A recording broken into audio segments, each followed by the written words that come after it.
देखिए, मैं यही कहूँगा कि जब कांग्रेस की सरकार इस देश के अंदर थी तब शैक्षणिक संस्थाओं का निर्माण किया गया, चिकित्सा सुविधाओं को जो है सुधारने का प्रयास किया गया।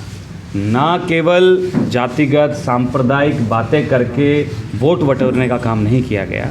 कांग्रेस पार्टी हमेशा मुद्दों की बात करती है, मुद्दों के ऊपर चुनाव लड़ती है।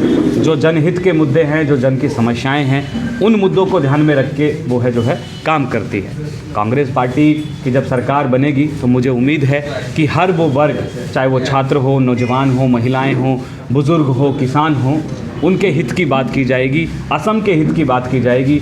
असम के जो वास्तविक मुद्दे हैं, जो आज मैं कहता हूं कि मूलभूत मुद्दे हैं, चाहे वो चिकित्सा का हो, चाहे वो शिक्षा का हो, चाहे वो बढ़ते भ्रष्टाचार का मुद्दा हो, इस पे कांग्रेस सरकार जो है मजबूती से काम करेगी। और जो मैं नौजवानों की पीड़ा देख रहा हूं कि आज असम इतना सुंदर प्रदेश है, इतनी इसकी विविधताएं हैं, फिर भी एक ज़बरदस्त यहाँ के लोगों में प्यार है, एकता है, आज उसको तोड़ने का प्रयास किया जा रहा है।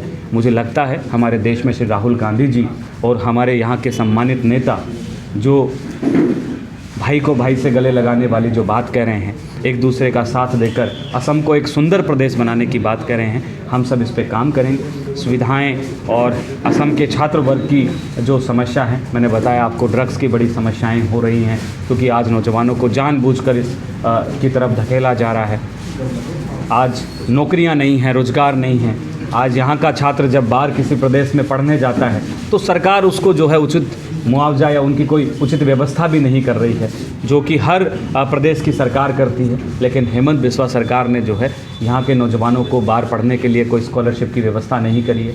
आज जिस तरीके का असम के आम जनता जो पलायन कर रही है क्योंकि रोजगार नहीं है, तो ये भी असम की जनता पे बड़ा चिंता का विषय है। क्योंकि अगर इस तरीके से पलायन बढ़ता गया तो हम देख सकते हैं कि यहाँ का जो है नौजवान बाहर जाएगा, उसकी काबिलियत जो है बाहर परखी जाएगी, लेकिन वो असम के लिए कुछ नहीं कर पाएगा क्योंकि यहाँ पे असम के अंदर रोजगार के कोई अवसर जो है नए नहीं तैयार किए गए हैं। वो कहीं ना कहीं सरकार केवल भ्रष्टाचार के अंदर लिप्त है। तो मुझे लगता है कि अब नौजवान जो है उनको चुनौती देने के लिए तैयार है। बीजेपी जो है प्रेशर की राजनीति करती है, वो डर की राजनीति करती है, वो धमकाने की राजनीति करती है। उसका लक्ष्य यही होता है कि जो मजबूत नेता हैं उनको कैसे जो है दबाया जाए, कैसे उनको परेशान किया जाए और कैसे अपनी तरफ शामिल किया जाए, क्योंकि उनके तरफ जो है जन वाले मुद्दे नहीं हैं, मजबूत लोग नहीं हैं। तो वो केवल और केवल जो हमारे नेता हैं उनके ऊपर दबाव बनाती है, उनको डराती धमकाती है। ईडी, सीबीआई और संवैधानिक संस्थाओं का दुरुपयोग तो हम देख रहे हैं कि पूरे देश में वो कर रही, तो यहाँ भी वही काम कर रही है, दबाव की राजनीति कर रही है। और जो गए हैं वो भी वहाँ मुझे नहीं लगता ज़्यादा सर्वाइव कर सकते हैं, क्योंकि उनकी स्थितियाँ, जो भी गए आज सब वहाँ दुख पा रहे हैं। सरकार बनेगी असम के अंदर कांग्रेस की और पूर्ण बहुमत से बनेगी, क्योंकि जिस तरीके से आज नौजवानों ने ठान लिया है कि आज इस भ्रष्टाचारी सरकार को हमें जवाब देना है, तो नौजवान, युवा, महिलाएं सब इस सरकार के खिलाफ खड़ी हैं।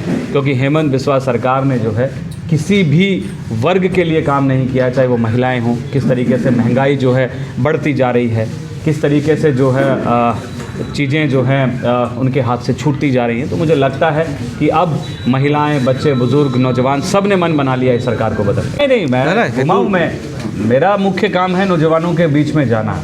मेरा काम है उनकी, मैंने कहा ना, नौजवान जो हैं वो इस सरकार के खिलाफ खड़ा है। जिस तरीके से इस सरकार ने नौजवानों को ठगने का काम किया है, उनके सपनों को बेचने का काम किया है, कहाँ कितनी भर्तियां जो है हेमंत बिस्वा सरकार ने निकाली, कितने रोजगार के नए अवसर जो है हेमंत बिस्वा सरकार ने खोले। पेपर लीक एक के बाद एक हुए हैं। शिक्षा के बजट को क्यों घटाया गया? आज कॉलेज, यूनिवर्सिटियों की स्थिति इतनी खराब क्यों है? तो ये नौजवान तो उस पर वोट करेगा ना कि उनकी शिक्षा की स्थिति कैसी है, उनके स्वास्थ्य की स्थिति कैसी है। आज हम लोग देख रहे हैं कि आज हॉस्पिटलों की हालत देखिए। हम रास्ते में आ रहे थे, क्या स्थितियाँ, हॉस्पिटलों की लंबी लाइनें हैं। आज स्थितियाँ ऐसी हैं कि सड़कें टूटी हुई हैं। बाढ़ जो है लगातार यहाँ पे एक बड़ा मुद्दा है, लेकिन उस पर सरकार ने क्या काम किया? कोई काम नहीं किया। तो हर वर्ग जो है मन बना बैठा है कि सरकार को बदलना है।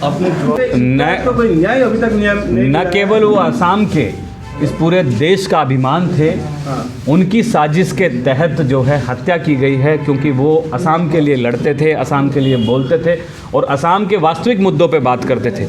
अगर वो आज जिंदा होते तो मुझे लगता है इस सरकार के खिलाफ खड़े होते, इसीलिए जो है एक साजिश के तहत जो है उनको मारा गया। मैं तो कहूँगा यहाँ की नौजवान पीढ़ी से और तमाम लोगों से कि आप सबको पता है कि उनको मारा गया और किसकी ये साजिश है, इसके खिलाफ आपको खड़े होना है और उनको कड़ा चैलेंज देना है।